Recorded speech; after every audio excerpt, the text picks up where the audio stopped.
요즘 일본 채권 시장을 중심으로 심상치 않은 루머가 돌고 있습니다. 엔캐리 트레이드를 통해 고레버리지 투자를 하던 글로벌 펀드 하나가 최근 마진콜을 맞았다는 이야기입니다.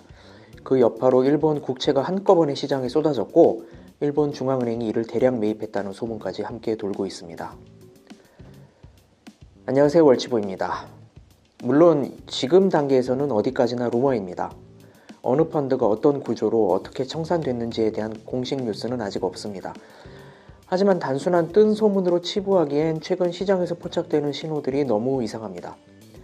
최근 뉴욕 연준이 엔화와 달러 환율에 대한 트레이드 체크를 진행했다는 이야기가 나왔습니다. 이 말의 의미는 단순합니다.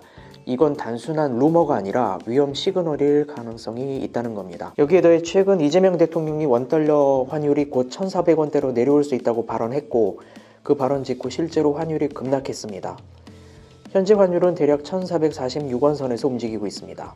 그런데 여기서 중요한 차이가 하나 있습니다. 지난 12월 환율이 급락했을 때는 한국은행이 직접 개입했습니다. 국민연금을 통한 환해지로 명확하게 환율 방어에 나섰죠. 하지만 이번엔 다릅니다. 이번에는 한국은행이 직접 개입하지 않았는데도 환율이 급락했습니다. 그럼 질문은 하나입니다. 도대체 누가 환율을 눌렀느냐? 시장에서 그 답을 일본에서 찾고 있습니다. 미국 연준의 구두 개입, 그리고 일본 중앙은행의 실제 환율 방어가 겹치면서 엔화 가치가 급격히 반등했고 그 흐름이 연동돼 원화 가치까지 동시에 끌어올려진 겁니다. 겉으로 보면 지난 12월 환율 하락과 이번 환율 하락은 비슷해 보입니다. 하지만 증권가의 해석은 정반대입니다. 이번은 단순한 환율 방어가 아니라 어디선가 구조적으로 문제가 터지기 시작했다는 분석이 점점 힘을 얻고 있습니다. 그럼 이게 진짜 위기인지 아니면 단순한 해프닝인지 우리는 어떻게 구분할 수 있을까요? 방법은 단 하나입니다. 환율이 아니라 대한민국 10년물 국채 금리를 보셔야 합니다. 왜 환율이 아니라 국채 금리냐? 그 이유는 바로 엔캐리 트레이드 구조에 있습니다. 엔캐리 트레이드는 금리가 낮은 엔화를 빌려 달러, 원화, 주식, 채권 같은 고금리, 고수익 자산에 투자하는 전략입니다. 그런데 이 전략에는 절대적인 조건이 하나 있습니다. 엔화 가치가 낮을 뿐 아니라 안정적으로 낮아야 한다는 겁니다. 환율이 갑자기 튀거나 방향이 급변하면 이 구조는 바로 흔들립니다. 그래서 헤지펀드들은 환율 변동에 대비해 항상 반대 포지션을 함께 잡아둡니다. 문제는 이 균형이 깨질 때입니다. 최근 뉴욕 연준이 엔달러 환율을 점검했다는 건 미국이 사실상 구두 개입에 나섰다는 뜻입니다. 왜냐하면 엔캐리 트레이드 청산이 시작되면 전 세계 금융시장이 동시에 흔들리기 때문입니다. 그래서 일단 변동성을 눌러놓은 곳입니다. 그런데 여기서 문제가 하나 더 있습니다. 엔캐리 트레이드를 하는 글로벌 펀드들은 단순히 환율만 가지고 노는 게 아닙니다. 이들은 엔화를 빌려 원화로 환전한 뒤 그 원화로 대한민국 10년물 국채를 매입합니다. 그리고 그 국채를 담보로 레포 시장에서 다시 돈을 빌립니다. 이렇게 만들어진 2단계, 3단계 레버리지로 주식, 부동산, 회사채, 심지어 원화 기반 자산까지 투자합니다.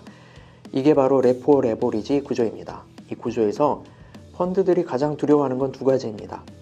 첫째, 엔화 가치가 급등하는데 원화가 그만큼 따라가지 못할 때, 이 경우 환차손이 수익을 압도합니다. 둘째, 대한민국 10년물 국채 금리가 급등할 때입니다. 국채 가격이 떨어지고 레포 금리가 오르면 이자는 늘고 담보 가치는 줄어듭니다. 그 순간 마진콜이 발생합니다. 마진콜을 피하려면 펀드들은 선택지가 없습니다. 담보로 잡고 있던 대한민국 국채를 시장에 던질 수밖에 없습니다. 그러면 무슨 일이 벌어질까요?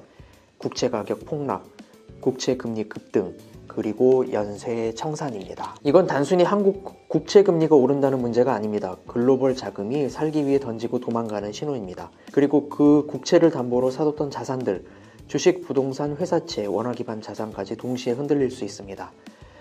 이게 바로 우리가 흔히 말하는 블랙데이 시나리오입니다. 주말 사이에 무슨 일이 터지고 월요일 아침 모든 지수가 한 번에 반응하는 구조입니다. 그래서 지금 시점은 공포 구간이 아니라 위기 감지 구간입니다. 다음 주 월요일 여러분이 반드시 확인해야 할 건 두 가지입니다. 첫째, 대한민국 10년물 국채 금리가 이유 없이 급등했는지. 둘째, 금리는 크게 안 오르는데 국채 거래량이 폭증했는지. 후자의 경우 한국은행이 국채를 매집하며 위기를 눌러놓고 있다는 신호일 수 있습니다. 지금은 미국, 일본, 한국 중앙은행이 모두 힘으로 누르고 있는 구간입니다. 하지만 이게 터지는 순간은 아무런 예고도 없이 옵니다. 그건 더 이상 통제할 수 없는 단계에 도달했다는 의미이기 때문입니다. 그래서 지금 코스피 5천이다, 랠리다 하며 들떠 있을 때가 아닙니다. 지금은 차분하게 구조를 보고 냉정하게 판단해야 할 시기입니다. 오늘 영상이 여러분께 도움이 되셨길 바랍니다. 감사합니다. 월치부였어요.